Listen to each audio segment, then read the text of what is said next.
Vamos tentar visualizar a imensa distância que existe entre um desenho técnico, frio e no papel, e uma estrutura colossal de metal, daquelas que ajudam a erguer as cidades de um país inteiro. O que vamos explorar juntos na nossa análise de hoje não é só mais um feito de engenharia, não. É uma história monumental de transformação industrial liderada pela Ingefab. O nosso foco aqui é entender passo a passo a transformação dos projetos originais lá de Copenhagen em 800 toneladas de pura realidade industrial, tudo construído pela Ingefab na fábrica Barroso, e vão acompanhar isso através de registros históricos fascinantes de cada etapa. O contraste logo de cara é absurdo. De um lado, a gente tem aquelas plantas abstratas, cheias de linhas, números e cálculos sem fim. Do outro, a realidade dura e robusta. O aço pesado, espesso, já coberto com aquele primer vibrante de chumbo direto no canteiro de obras. A grande pergunta que vai guiar nossa jornada é: como é que a engenharia daquela época conseguiu traduzir com precisão milimétrica essas linhas bidimensionais em volumes gigantescos que pesam toneladas e funcionam perfeitamente? Vamos aos bastidores dessa façanha. Parte 1. O desafio de Copenhague.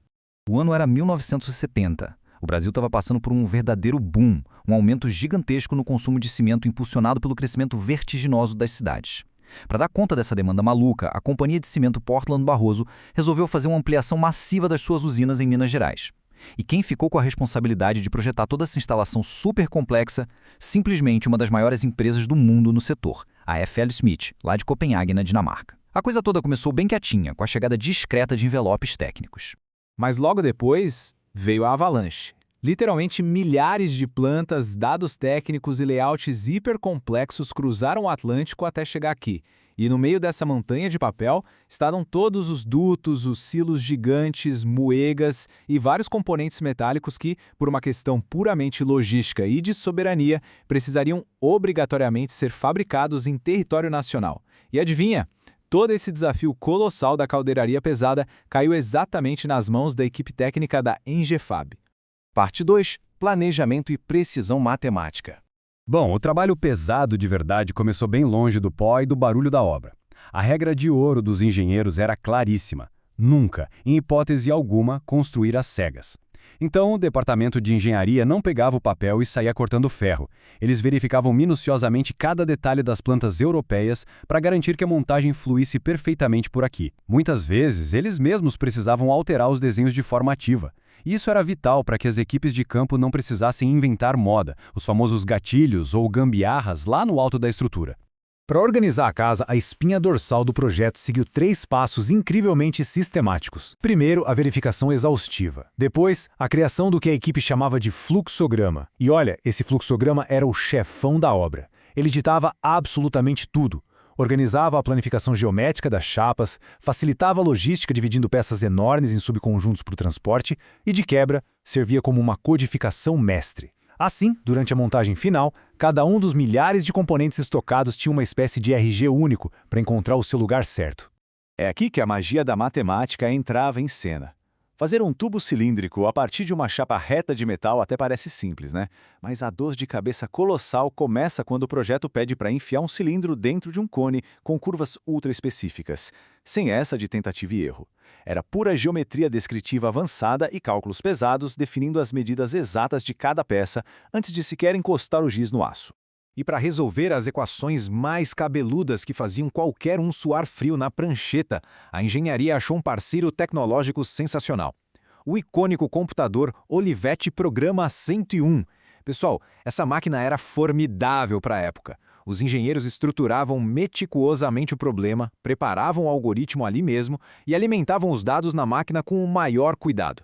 O resultado? Em questão de segundos, o computador processava aquela confusão geométrica toda e entregava os dados com uma precisão cirúrgica de incríveis 10 casas decimais. É a tecnologia de ponta dos anos 70 aniquilando a margem de erro humano e economizando horas incalculáveis de projeto. Foi essa precisão absoluta que pavimentou de verdade o caminho para o aço puro. Parte 3. Um canteiro de obras completo. Agora, vamos pensar um pouco na loucura logística que envolvia tudo isso. Projetos de caldeiraria criam peças gigantescas, mas, como são muito ocas, ocupam um espaço absurdo em comparação ao peso delas. Transportar tanta peça montada pelas estradas ia resultar numa fortuna impagável de frete. A sacada genial da Ingefab não foi alugar uma frota de caminhões, e sim levar a fábrica inteira para dentro do local de construção. Um verdadeiro checkmate logístico. Para colocar isso em perspectiva, os números são de cair o queixo. Em meros 10 dias, eles levantaram uma instalação industrial inteira de 300 metros quadrados. E não era só um abrigo temporário, tá? Era uma fábrica abrigando 60 profissionais super qualificados, rodando 20 máquinas de solda intensas, além de calandras e guilhotinas. Eles até instalaram equipamento de radiografia industrial lá mesmo, no meio da obra. O nível de independência que eles conseguiram foi fora de série. Parte 4. Transformando chapa de aço em estrutura. A tradução literal do papel para o mundo físico acontecia mais ou menos assim. Os cálculos perfeitos lá do computador Olivetti viravam marcas precisas de giz direto na dureza bruta das chapas de aço. Aquele planejamento todo meticuloso feito nos escritórios passava a guiar sem qualquer hesitação a força bruta da mecânica em cada corte e cada dobra. Tudo isso rolando debaixo do sol de Minas Gerais. E o que vem a seguir é quase uma poesia industrial. As peças cortadas e curvadas sendo costuradas sob aquele faiscar cego e intenso da soldagem elétrica. A força bruta se encontrava com o controle de qualidade mais rígido possível. As soldas que iam aguentar os maiores trancos estruturais nem passavam apenas pela inspeção no olho, não, elas eram escaneadas com raio-x para atestar que a junta era simplesmente inquebrável. Aos poucos, a grandiosidade da obra começava a dominar o horizonte. A gente vê essas estruturas titânicas, agora protegidas com aquela camada vibrante e clássica do zarcão primer avermelhado, sendo içadas para o céu pelos cabos de aço. Cada elemento suspenso daquele jeito era prova inegável de que o planejamento exato tinha funcionado, tudo caminhando agora para a grande montagem final. Parte 5. 800 toneladas de realidade. Dá para imaginar o alívio e a satisfação do pessoal lá na obra, com os componentes passando liso e aprovados na fiscalização chata, os guindastes gigantescos carregavam tudo em direção aos andames. E, por causa daquele uso inteligente do fluxograma, cada uma das seções tubulares imensas se conectava perfeitamente na outra. Parecia um relógio suíço gigante, onde cada peça enorme encaixava feito engrenagem. Não existia espaço para erro de milímetro. E quando a gente dá um passo atrás para admirar a visão do todo, o resultado é de tirar o fôlego. Um horizonte dominado por formas complexas de engenharia, ciclones agigantados, redes imensas de dutos suspensos em curvas que chegam a ser artísticas, abraçando toda a fábrica Barroso. Todo aquele mar de ideias, os papéis iniciais de Copenhagen e as medições intermináveis, tudo agora integrado como um gigantesco organismo mecânico a céu aberto. A essência de tudo isso que a gente conversou aqui se cristaliza num único número fortíssimo, 800. Através de pura competência técnica e driblando pesadelos logísticos, o planejamento da Ingefab transformou aqueles esboços distantes em exatamente 800 toneladas métricas do aço mais denso e funcional. É a concretização palpável, na nossa frente, de uma imensa capacidade de transformar ideias no papel num peso avassalador de realidade industrial. E tudo isso deixa uma grande pulga atrás da orelha, né?